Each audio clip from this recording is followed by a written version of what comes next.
abrir nuestras mentes y nuestros corazones para estudiar la palabra del Señor, para estudiar lo que el Señor quiere decirnos en esta mañana. Hemos comenzado orando, diciendo: Señor, muévete. Señor, toca nuestras vidas. Señor, toca nuestros corazones. Señor, aliméntanos. Casi siempre cuando oramos por los alimentos físicos decimos: Dios, gracias por tener que comer. Pero también qué importante es agradecer por los alimentos espirituales, por aquellos que alimentan en cambio nuestra alma, nuestros sentimientos, nuestros pensamientos y por supuesto también nuestra voluntad. Bienvenidas, bienvenidos. Esperamos que durante las alabanzas se siguen sumando algunos, aunque usted sabe, siempre es bueno desde el principio poder alabarle y cantarle al Señor. Una vez más, incline su rostro para pedir ahora que el Espíritu Santo de Dios sea enseñando en esta mañana su palabra. Padre amado, en el maravilloso nombre de Jesucristo, bendice tu palabra. Señor, que sea el Espíritu de Dios mismo mostrando a cada uno, enseñando a cada uno, indicando a cada uno lo que la misma palabra del Señor nos muestra. Gracias, Dios, por cada persona que se suma, por cada persona que se conecta, que deja cualquier actividad para decir: Señor, yo necesito alimentarme de ti. Bienvenidas, bienvenidos en el nombre de Jesús.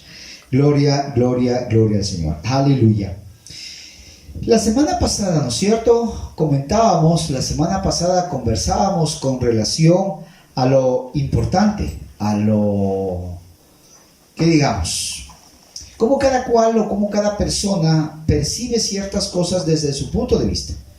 Y hablábamos que la misma palabra nos enseña que lo que para el mundo es locura, que lo que para el mundo es algo ilógico, algo impensable, algo, podríamos decir, que no va de acuerdo al razonamiento humano, Dios lo utiliza en cambio para transformar vidas. Dios lo utiliza en cambio para cambiar esa forma de ver las cosas de tal manera que nuestra alma, nuestros pensamientos, nuestros sentimientos y nuestro actuar es tocado de tal manera por esa buena noticia, por ese evangelio, de tal manera que no solamente entiendo cómo debo vivir en esta vida, sino que tengo la esperanza de la vida eterna. Dicho más práctico, ¿no es cierto? Lo que para el mundo, y la misma palabra lo llama, es locura, es demencia, es algo ridículo, Dios lo utiliza predicando y enseñando acerca de que como tenemos todos que dar, debemos que llegar todos a tener que dar cuentas al Señor, cuentas a Dios. Él nos justifica de tal manera, ¿no es cierto?, que nosotros sin haber hecho nada nos declara justos. Y esto decía la palabra de Dios que hablábamos, solamente es por medio de la fe. Hermano querido, entonces esa locura que para el mundo está fuera de sitio, pero para que los que creemos en Él llega a ser poder de Dios, como hablábamos en Romanos y como también estamos enseñando los días martes, nos muestra, ¿no es cierto?, que esa fe entonces cobra un propósito, que esa fe alcanza algo sobrenatural. Ahí sí, no como ahora se está enseñando que lo sobrenatural, que vive en lo sobrenatural, nada de eso, sino que ahí sí Dios nos da de esa naturaleza propia de Él para ahí sí llevar a algo sobrenatural. Y es que siendo pecadores, Él nos declara justos.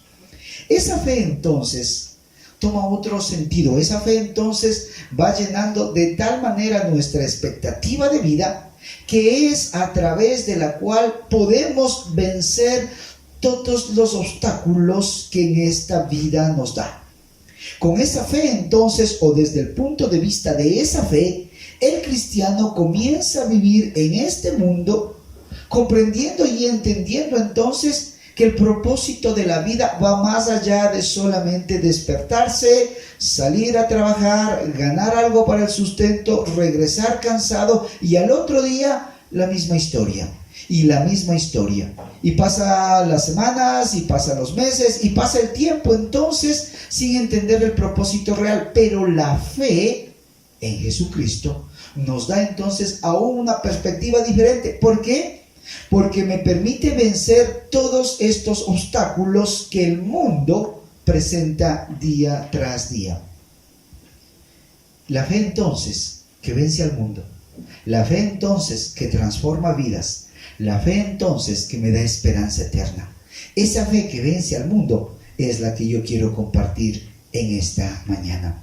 Así que acompáñame a la primera carta de Juan. No nos vamos al Evangelio de Juan, sino nos vamos a las cartas de Juan y nos vamos a la primera carta del apóstol Juan. Nos vamos a ir al capítulo 5, primera de Juan, capítulo 5, y vamos a leer los versículos del 1 al 5. Primera de Juan, capítulo 5, versículos o versos del 1 al 5. Amén. Y vamos a escudriñar la palabra y vamos, como decimos, a entrar más allá, a profundizar de tal forma que quede claro el concepto de lo que Dios nos está enseñando. Cuando usted obviamente esté escuchando la palabra, hay la posibilidad de poner unos comentarios, tanto en vivo y otros después. Y personalmente me agradó uno de la semana anterior que decía: pastor, clarito, así cualquiera, nadie se pierde. Y qué bueno, porque entonces nos está dando la posibilidad de escudriñar esa palabra y de entender esa palabra. Alguien también me decía, ¿no es cierto?, que en esta lectura bíblica, que recuerde, la iglesia como tal sigue haciendo, no sé cuántos sigan haciendo la lectura bíblica, por lo menos Ivette, ¿no es cierto?, siempre nos motiva a través de las redes sociales. Mismo, hermano, lea la palabra, hay un calendario previsto, no sé cuántos siguen el calendario, pero Ivette siempre nos motiva a seguir en esa lectura.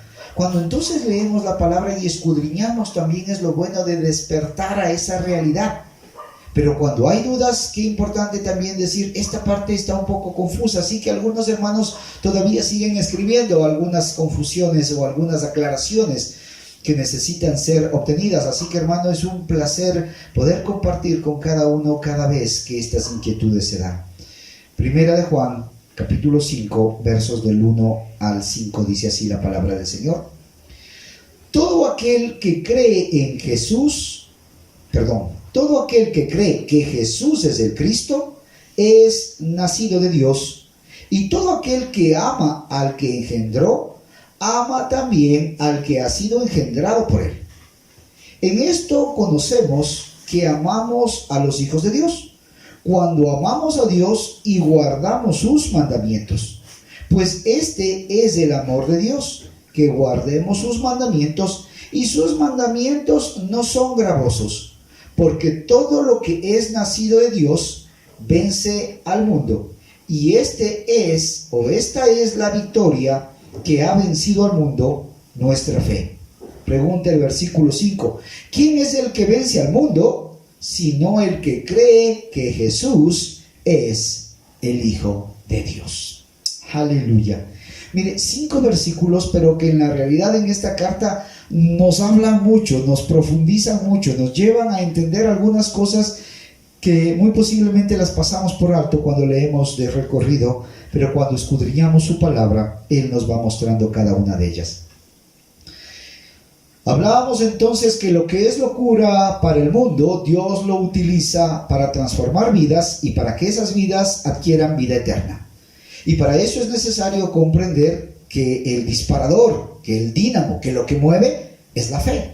Es decir, yo creo en eso que la palabra me dice. Yo creo en ese sacrificio eterno hecho por Jesús. Yo creo que Él pagó mis pecados. Y yo creo que como me pide también que cambie de vida, entonces me arrepiento. Todo eso implica la fe.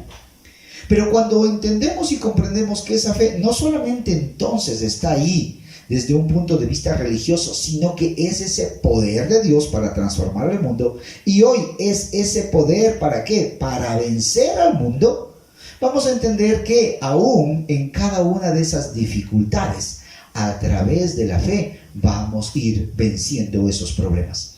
Y no esto, que no es que va a haber problemas, y no esto que todo va a ser ahora color de rosas, sino que esa fe nos va a permitir entonces ir venciendo esos obstáculos. ¿Por qué? Vamos a dar lectura. Mira lo que dice la palabra de Dios, y de aquí hay que comenzar entendiendo. Todo aquel que cree que Jesús es el Cristo, y dice, es nacido de Dios. Es decir, para yo poder creer en Jesucristo como tal, para yo poder hablar de esta fe que estamos repitiendo, para yo poder entender esta fe que estamos diciendo, ¿yo qué necesito? Y dice aquí claramente, nacer ¿de quién? De Dios. Hermano, es algo que estamos viendo vez tras vez, domingo tras domingo, pero con un solo propósito, porque como usted ve, no es que estamos repitiendo textos bíblicos, no es que estamos viendo los mismos tratados, no es que estamos viendo las mismas cartas. Por el contrario, hemos visto Corintios, hemos visto Romanos, hemos visto Hebreos, y ahora estamos viendo Primera de Juan, sumados todos los evangelios, y todos coinciden, o decir, todos nos llevan a ese mismo punto, que es necesario creer, pero es necesario entender en qué crees y por qué crees. Y ahora, más allá de en qué crees y por qué crees, aquí nos está diciendo qué es necesario entonces para creer. Mire, es importante. Por eso va atadas las dos cosas. No solamente nace de nosotros de la noche a la mañana el creer, sino que aquí la palabra de Dios dice, todo aquel que cree que Jesús es el Cristo, ¿por qué? Porque es nacido de Dios. ¿Qué implica entonces una vez más esto? Nacido de Dios no es sino lo mismo que Jesús le enseñó ya ¿a quién? A Nicodemo, cuando él le dijo, ¿qué necesito? ¿Para qué? Para entrar en el reino de los cielos. Aquí entonces el apóstol Juan, dicho de otras palabras o de otra manera, está una vez más argumentando, está solidificando, está poniendo sólidos los conocimientos, las bases de nuestra fe, para comprender lo que ya lo dijo Jesucristo cuando le enseñaba a Nicodemo en los mismos evangelios esta enseñanza. Para que tú creas verdaderamente, porque si no, ¿cuántos dicen creer en el Señor? Pero solo lo dicen de labios para afuera, no comprenden en la realidad qué implica creer. Para que una persona en la realidad pueda decir que cree en Jesucristo, es porque ¿qué? Porque nació de Dios. Amén. Primera cosa entonces que hoy vamos a aclarar. Para que una persona pueda fundamentar una fe verdadera, ¿es por qué? Porque nació de Dios. Y para que haya nacido de Dios, ¿qué le enseñó Jesucristo a Nicodemo? Que es necesario dos cosas que se puedan dar. Que haya vuelto a nacer ¿de qué? Del agua y del Espíritu. O lo que la Biblia llama el segundo nacimiento, el nacer de nuevo. ¿Por qué el segundo nacimiento? Porque el primero fue por voluntad humana. Es decir, aunque Dios en su voluntad plena y perfecta dispone que todo obviamente en el universo esté encajado de tal manera que tenga su propósito, no es menos cierto que también nos dio a nosotros el libre albedrío, la voluntad de, en esa voluntad perfecta, nosotros hacer lo correcto o lo incorrecto. En esa voluntad humana, entonces, muchos hombres engendran a hombres. En la voluntad humana de nuestros padres, nosotros nacimos. En la voluntad humana de nuestros hijos tendrán a sus hijos. Es decir, en ese nacimiento el uno es dado por voluntad, ¿qué cosa? De hombres, por voluntad humana. Pero para yo en la realidad tener la fe que la palabra de Dios me dice en Jesucristo, es necesario que yo, ¿qué cosa? Nazca de nuevo. Y para que yo nazca de nuevo o nazca de Dios, como dice aquí su palabra, yo necesito haber nacido de agua y del Espíritu. ¿Y qué implica el nacimiento de agua? Que usted ya lo conoce, y si no, le recordamos. Y a usted, amigo que me escucha tal vez por primera vez, bienvenido. Es necesario que usted entienda eso. El primer nacimiento fue humano, de nuestros padres. Pero el que Dios habla es un segundo nacimiento, como le dijo Jesús a Nicodemo, nacer de nuevo. Este se da por el nacimiento del agua y del Espíritu. Y el agua a su vez también explica o habla de dos cosas: que para poder nacer correctamente de agua es necesario la fe y el arrepentimiento. Es decir, este vínculo está una vez más atado íntimamente. Yo necesito nacer de Dios, pero para nacer de Dios yo necesito nacer de agua y del Espíritu. Pero el agua se refiere a que yo debo ¿qué? Creer y arrepentirme. Vamos a movernos un poquito en la palabra de Dios. Vamos entonces a lo que nos dice el primer libro del Nuevo Testamento. Vamos al libro de Mateo. Mateo capítulo 3, versículo 8. Mateo, primer libro del Nuevo Testamento, el primer evangelio. Mateo capítulo 3, versículo 8. Si usted está ahí, por favor, para usted tal vez sea un poquito más fácil, si está con su celular ahí, movilizarse y ver la palabra del Señor. Mateo capítulo 3, versículo 8, dice así la palabra de Dios: haced pues frutos dignos de ¿qué cosa? De arrepentimiento. Es decir, cuando hablamos que nacer del agua implicaba dos cosas: creer y ¿qué? Y arrepentirse. Y lo habíamos dicho, ¿por qué están íntimamente relacionadas? Porque no es posible que yo crea en Jesucristo, que me salva y me quiere dar vida eterna, y pretender seguir viviendo de la misma forma, como yo creo que debo vivir. Cuando entonces yo creo en el Señor Jesucristo, lo primero que sucede en mi vida es que debo cambiar las cosas que no están de acuerdo a su palabra, que no están de acuerdo con lo que Él demanda de mi vida. Por lo tanto, ¿qué dice Mateo 3:8, por ejemplo? Procurad, dice, ¿no es cierto? O hacer pues frutos dignos de ¿qué cosa? De arrepentimiento. Cuando yo creo en el Señor, mi vida se ve impactada de tal manera que yo me arrepiento de las cosas que no le agradan al Señor. Lucas capítulo 3, vamos a ver 3 evangelios para ver brevemente esto: Mateo, Marcos, pero ahora nos vamos a Lucas capítulo 3, versículo 8 asimismo. Lucas capítulo 3, versículo 8 dice: haced pues frutos dignos de arrepentimiento, y no comencéis a decir dentro de vosotros mismos: tenemos a Abraham por padre, porque os digo que Dios puede levantar hijos a Abraham aún de las piedras, o de estas piedras. Aquí Jesús estaba hablando naturalmente a los judíos, porque muchos se creían ser hijos de Dios porque simplemente o llanamente descendían de ¿quién? De Abraham. Pero ¿qué les dice Jesús? Entendamos una cosa: para que tú en la realidad te arrepientas, debes ¿qué cosa? Traer frutos. Por eso la Biblia dice: haced pues frutos dignos de ¿qué cosa?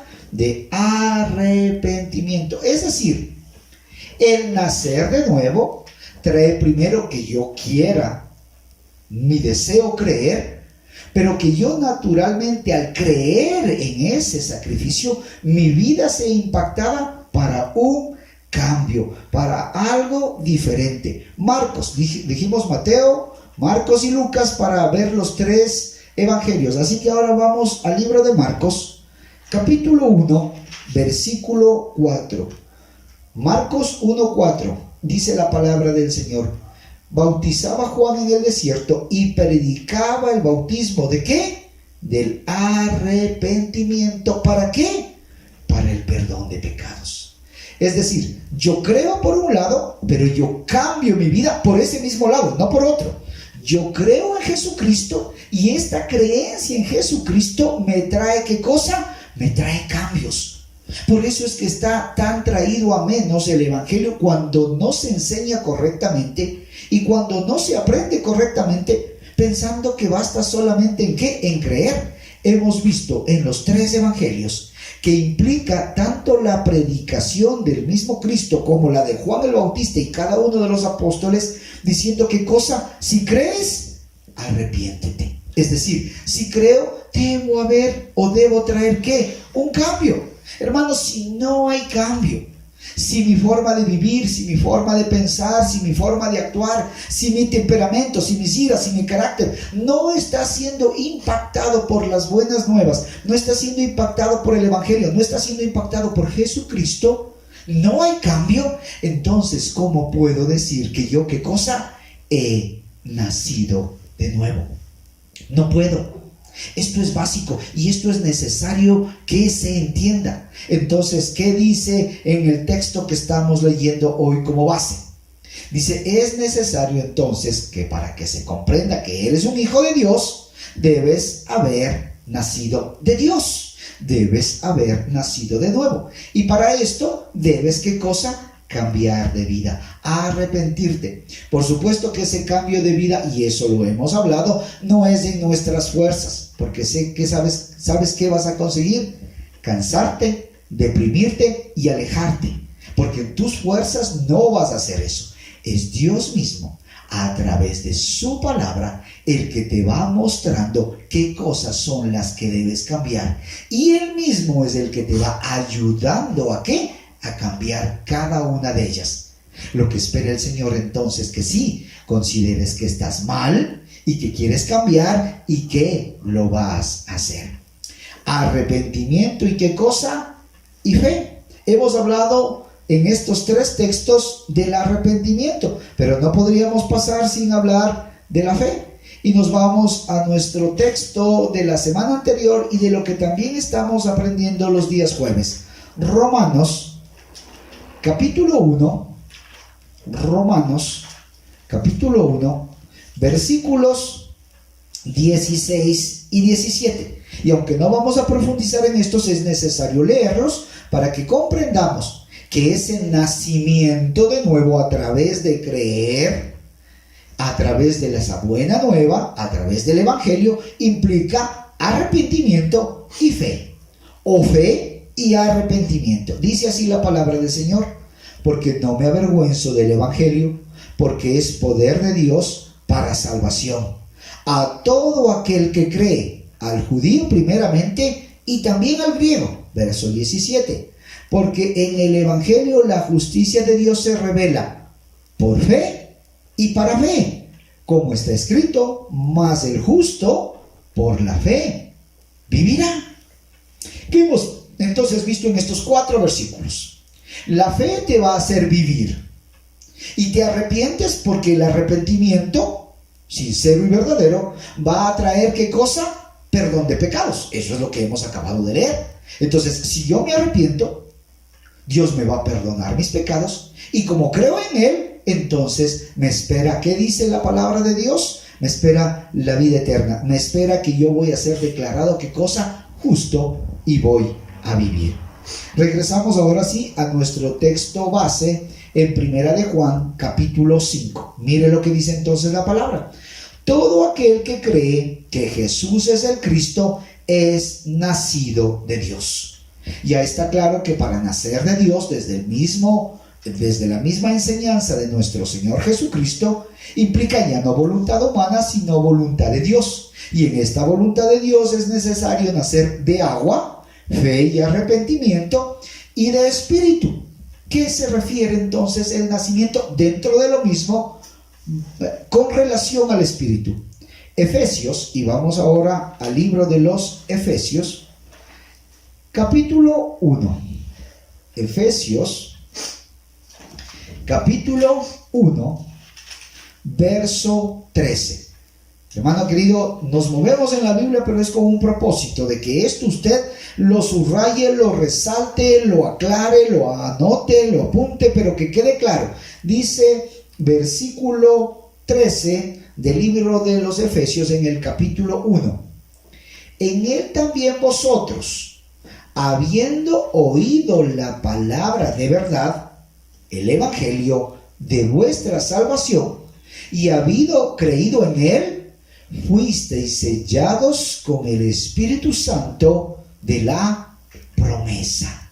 Un solo versículo, pero que, hermano, enseña mucho con relación a esto, de que podamos entender que en el nacimiento nuevo, yo nací en agua porque creí y me arrepentí, Pero también en ese mismo creer y arrepentirme, yo ahora estoy naciendo en el Espíritu, estoy siendo sellado por la promesa dada por el mismo Dios, que todos que crean en el Señor, entonces ahora serán hechos ¿qué? Hijos de Dios. Y como hijo de Dios, yo tengo el sello de la promesa. ¿Qué es un sello? Ya lo hemos dicho, ¿no es cierto? Un sello identifica pertenencia. Una marca significa que le pertenece a alguien. Este sello significa que nosotros le pertenecemos ¿a quién? A Dios. Una vez más dice, en Él también vosotros. Y obvio, ¿qué es lo que dice primero?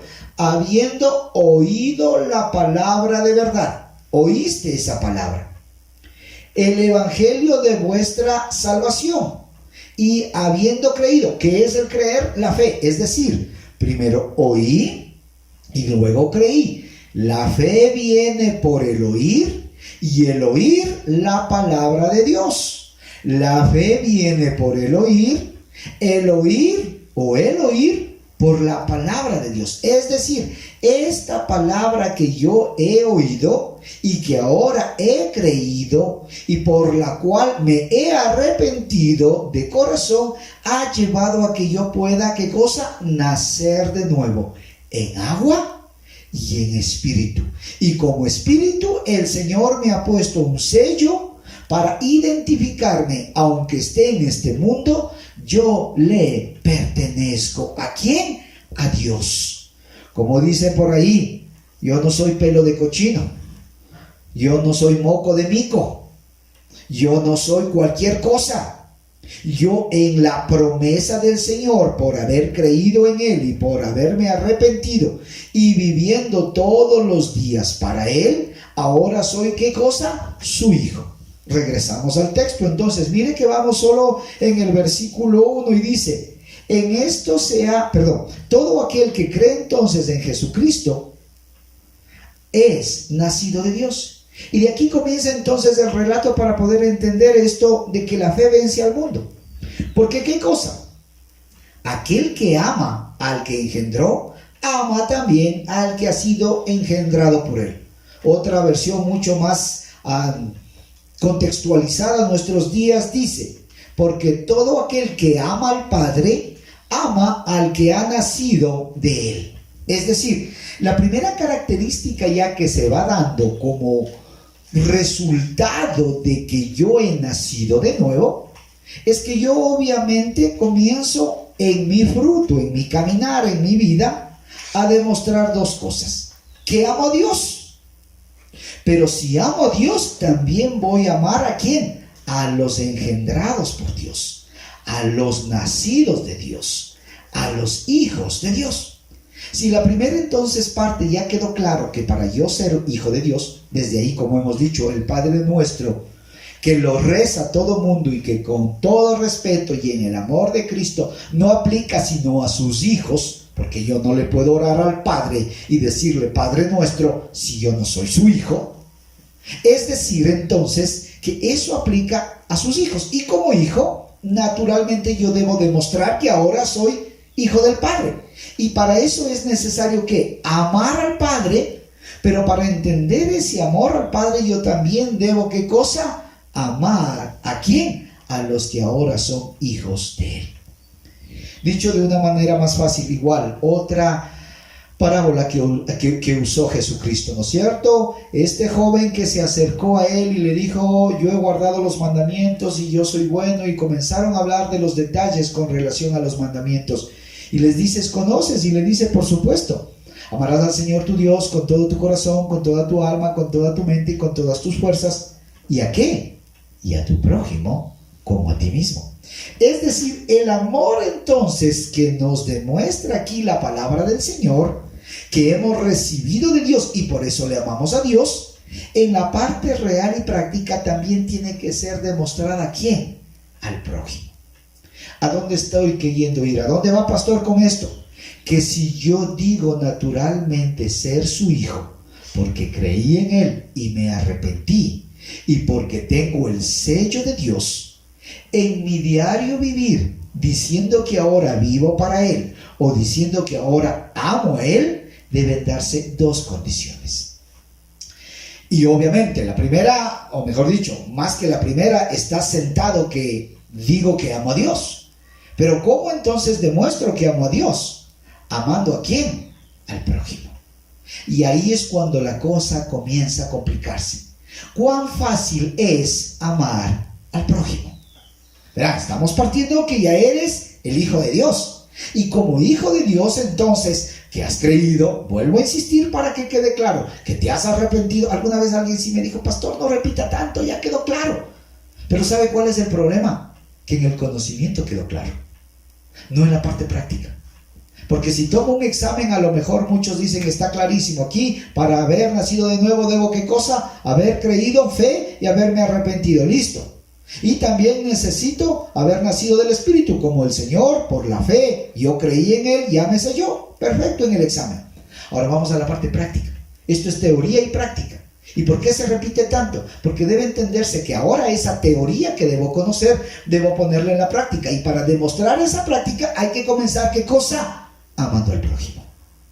Cantinflas diría, ahí el detalle. Cantinflas diría, ahí el problema. Ahí la situación. Ahí el dilema.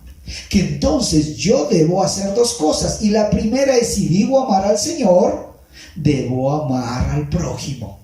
Y también debo, ¿qué cosa? Guardar sus mandamientos. Es decir, este amor que digo tener al Señor, porque ahora soy su hijo, se debe demostrar de tal manera que yo amo al que me rodea, y ahí lo difícil, y obedecer sus mandamientos.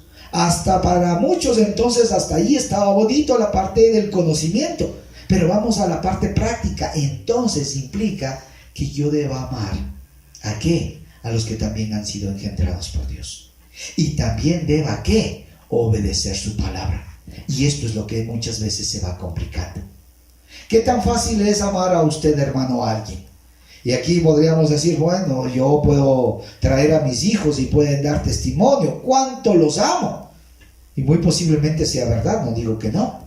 Pero ese es el amor naturalmente a la familia como tal, de una o de otra manera está ahí. Pero en la realidad amamos a todos de la misma forma. Y es complicado, ¿no es cierto? Y se va poniendo difícil porque algunos, querido hermano, qué difícil que es amar. O porque no compartimos sus formas de vivir, sus formas de pensar, sus formas de trabajar, sus formas de actuar. Y eso va de una o de otra manera desgastando eso. Pero ahí es cuando acudimos a la palabra. Ahí es cuando nos alimenta la palabra. Ahí es cuando nos enseña la palabra. Marcos capítulo 12. Textos bíblicos, hermano, para que no sean criterios. Uno cuando prende algunos programas, ¿no es cierto? Y ve algunas prédicas interesantes que no usan palabra de Dios, uno dice, ¿qué están enseñando? ¿Qué se está ministrando? Si no hay Biblia, hermano, no hay palabra. Y si no hay palabra, no hay crecimiento, no hay edificación. Marcos, capítulo 12, versículos 30 y 31. Marcos, capítulo 12, versos 30 y 31. Mire lo que dice la palabra del Señor. Lo que estábamos hablando cuando discutía tanto con el rico, con el joven rico, cuanto con los mismos escribas, porque esto se daba con los que obviamente decían conocer la palabra del Señor. En Marcos nos dice entonces la palabra aquí, versículo 28, acercándose uno de los escribas que los había oído disputar y que había dado respuesta, le preguntaba, ¿cuál es el primer mandamiento de todos? Versículo 29, Jesús les responde, el primer mandamiento de todos es este, oye Israel, el Señor nuestro Dios, el Señor uno es. Versos 30 y 31, que son los que nos queremos enfocar, le dice de la siguiente manera, y amarás al Señor tu Dios con todo tu corazón, con toda tu alma, con toda tu mente y con todas tus fuerzas. Este es el primer mandamiento. Estamos hablando del amor de Dios. Si tú dices que eres hijo de Dios, obviamente lo vas a amar, porque tuviste fe en Él, porque te arrepentiste, porque te has sellado con el espíritu de la promesa. Y porque la primera parte es muchas veces no fácil de medir, No digo que sea imposible, pero no tan fácil de medir, pero la segunda sí. Dice, y si dices amar a Dios de esta manera, versículo 31, y el segundo es igual. Amarás a tu prójimo como ¿quién? Como a ti mismo. No hay otro mandamiento mayor que estos. ¡Wow! Si entonces digo que creo en el Señor Jesucristo y que soy su hijo, debo entonces, ¿qué cosa? Demostrar ese amor, demostrar esa fe, demostrar ese arrepentimiento, amando al prójimo. Y ahí es donde la parte teórica cobra vida para la parte práctica. Cuán difícil muchas veces es amar al que nos traicionó. Cuán difícil muchas veces es amar al que se burló. Cuán difícil muchas veces es amar al que no demostró una actitud buena para con nosotros. Cuán difícil muchas veces es amar, por ejemplo, en estos casos de pandemia, el que se está llevando la plata y robando la plata. Y verán, entendamos una cosa, amar ahora que ellos tendrán que dar cuentas a Dios y pagar las consecuencias de sus actos, eso es otra cosa, porque Dios va a pedirnos cuentas a todos de lo que hicimos y aún de lo que no hicimos. Con esto no estamos diciendo, ay, entonces pobrecito, perdonemos y eso va a implicar, robe nomás, llévese nomás. No, de ninguna manera. O contextualizando ese refrán, aunque pegue, aunque mate, marido es. De ninguna forma, hermanos, separemos claramente lo que la palabra dice. Pero en cuanto a mí, Dios será el que los juzga. Yo necesito amar a cada una de esas personas. Y esto del ejemplo del último robo, eso es diferente, porque muy posiblemente ni los conocemos, solamente nos indigna. Y por supuesto que en esa indignación queremos que Dios haga justicia. Pero como ya habíamos dicho, y cuando yo me equivoco, ahí sí en la realidad estoy tan indignado que quiero que Dios haga justicia. Entonces, ¿quién es perfecto? Ninguno. Por lo tanto, entonces, Dios, ayúdame a comprender cómo en la realidad ese amor en mi vida se vuelve práctico. ¿Y sabes cómo se vuelve práctico? La siguiente parte nos aclara. El que ama al que engendró, ama también al que ha sido engendrado por él. Esto es, conocemos que amamos a los hijos de Dios cuando amamos a Dios, y la segunda parte nos da la respuesta. ¿Y qué cosa? Y guardamos sus mandamientos. Es decir, el cristiano en la realidad puede estar seguro de que está amando a Dios cuando más allá de su declaración de fe, en la parte práctica está ¿qué cosa? Obedeciendo los mandatos de Dios. Está acudiendo a la palabra no solamente por conocimiento, sino por una responsabilidad de agradar a Dios obedeciendo. Vamos al Evangelio de Juan. Juan, capítulo 14. Evangelio de Juan, capítulo 14, versículos 23 y 24. Juan, capítulo 14, versos 23 y 24, la palabra del Señor dice así: respondiendo Jesús les dijo, el que me ama, mi palabra guardará, y mi Padre le amará, y vendremos a él y haremos morada con él. El que no me ama, no guarda mis palabras, y la palabra que habéis oído no es mía, sino del Padre que me envió. Bien, una vez más, 23 y 24. Responde Jesús y les dice, el que me ama, mi palabra guardará, y mi Padre le amará, y vendremos a él y haremos morada con él. No podemos entonces decir que somos sus hijos y que le amamos si no estamos dispuestos ¿a qué? A guardar su palabra. Entiéndame, hermano querido, esta fe entonces que en nosotros es dada de tal manera que cambia nuestra manera de pensar, que cambia nuestra manera de vivir, porque esa es la buena nueva del Evangelio, que el Señor murió por nosotros y se encarnó, cobra en la realidad vida cuando esa fe demuestra que yo soy su hijo. Y la manera que yo sea su hijo es ¿qué cosa? Naciendo de nuevo. de agua y de espíritu, arrepintiéndome y creyéndome y estando seguro que el Señor me ha sellado con el espíritu de su promesa. Pero ahora, ¿cómo yo demuestro en la parte práctica esto? Si no es, ¿qué cosa? Amando al prójimo, ¿y qué? Y obedeciendo su palabra, guardando sus mandamientos. Ahora, es necesario aquí hacer hincapié. En nuestras fuerzas no podremos guardar los mandamientos. En nuestras fuerzas no podremos cumplir la ley completamente. ¿Por qué? Porque ya lo dijo la palabra misma de Dios. Bueno, no hay ni uno. O como hemos dicho en los 2 versículos anteriores, amarás al Señor tu Dios con todo tu corazón, tu alma, tu mente y tus fuerzas. Y al prójimo. Pero ahí está lo difícil, al prójimo muchas veces no puedo amarlo, entonces no puedo guardar su palabra.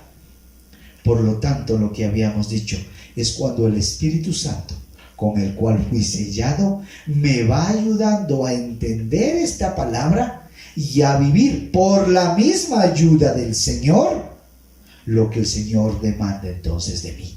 No porque en las fuerzas yo pueda cumplir, sino porque el Señor que ahora vive en mí, porque el Señor que ahora mora en mí, porque ahora el templo de Dios, donde mora el Señor, el Espíritu Santo, es mi mismo cuerpo, me va permitiendo entonces que yo pueda vivir de tal manera que le vaya agradando.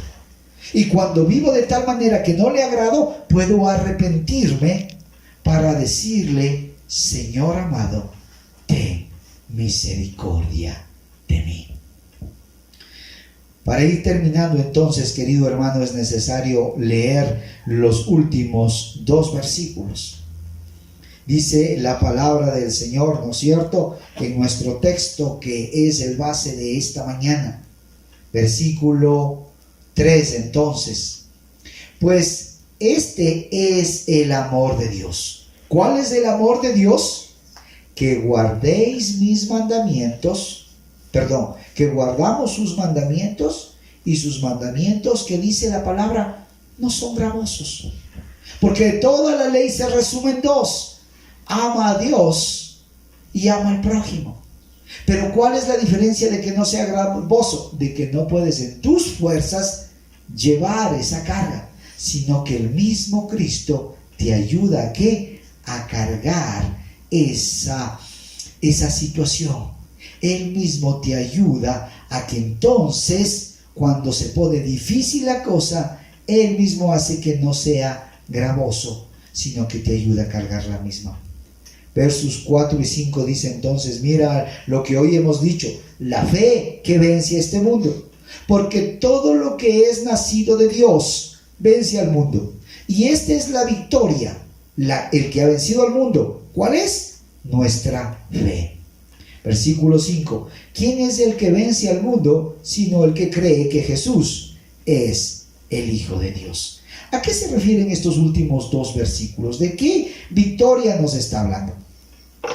Mira, querido amigo, mira, querido hermano, el mundo te puede ofrecer cualquier cantidad de cosas. Es más, no solamente que te ofrece, el mundo te puede dar cualquier cantidad de cosas. Prestigio, dinero, fama, fortuna, poder. Te da para tus vicios, te colma, entre comillas, de una estabilidad, te puede dar infinidad de situaciones.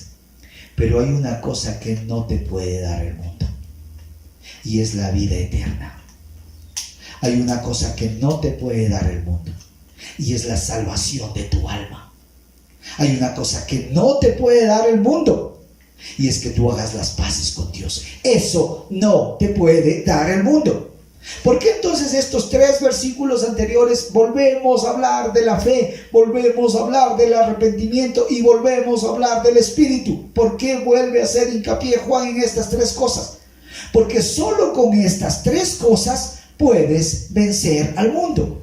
¿Y eso qué quiere decir? Que aunque el mundo te ofrezca una cantidad de situaciones, no te puede ofrecer la vida eterna. No te puedes ofrecer estar a cuentas con Dios. No te puede ofrecer que seas justificado por Dios. No te lo puede dar. Entonces, por más que el mundo te dé una cantidad de cosas, al final siempre vas a perder. Al final no vas a poder salir. Al final el mundo te va a ganar. ¿Cómo entonces vences al mundo? Solamente considerando las tres primeras que hemos dicho. Solamente puedes vencer al mundo entonces a través de la fe. De esa fe que te permite entonces depender de Dios. Ya lo hemos dicho, no esa fe de conocimiento solamente, sino esa fe en la cual yo dependo de Él. Esa fe en la cual yo le agrado a Él. En esa fe en la cual entonces yo vivo para Él. Ahí la cosa cambia. Ahí tiene una perspectiva nueva. Mi agradarme entonces ya no es a mí mismo como el mundo lo hace. Ya no es el cargo, ya no es el puesto, ya no solamente es el salario, ya no solamente es el sueldo. Y con esto no estoy diciendo que no necesitemos de cada una de esas cosas. Pero la mayoría de veces el mundo te las ofrece de tal manera que te terminas olvidando de Dios. En cambio, cuando crees en el Señor, Él va a sustentar cada una de ellas. Te va a dar lo que necesitas, no siempre lo que quieres, pero va a sustentar tu vida de tal manera que vas entonces a vencer al mundo. ¿Vencer en qué sentido? Que sí vas a poder obtener lo que el mundo no te da. Y es la salvación de tu alma. Y es la vida eterna. Y es hacer las paces con Dios. La fe que vence al mundo es aquella que me declara su hijo, pero que yo vivo entonces para agradarle a mi Padre, guardando sus mandamientos con todas mis debilidades, con todos mis problemas, con todos mis pecados, pero que obviamente en Él son perdonados, porque yo quiero agradarle, no en mis fuerzas, sino en lo que Él hizo por mí. ¿Para qué? Para que al final de cuentas yo pueda estar en paz con Él y pueda un día gloriarme de la vida eterna en mi Señor y Salvador Jesucristo. Que entonces tú puedas comprender que Él, a través de esa fe, venció a todo, inclusive al mundo. Que el Señor te bendiga, que el Señor te guarde en esta semana. Se han establecido protocolos nuevos, no sabemos cómo van a funcionar, así que más allá de qué es lo que suceda, si nos reunimos o si seguimos bajo este medio, que esa fe no te quite, que esa fe no sea quitada de ti, que esa fe no sea movida, que esa fe se mantenga ahí como una columna fortaleciendo tu vida y tu ser. No te olvides también orar al Señor, no te olvides también buscar su palabra, no te olvides también de siempre entonces meditar en lo que la misma palabra del Señor tiene para ti. Gracias una vez más a cada uno de los que se han sumado a este culto virtual. Cada uno de los que después en cambio pueden también verlo en YouTube. Bienvenidas, bienvenidos una vez más. Que el Señor entonces haga resplandecer su rostro sobre ti. Que el Señor te bendiga rica y abundantemente. Bendiciones.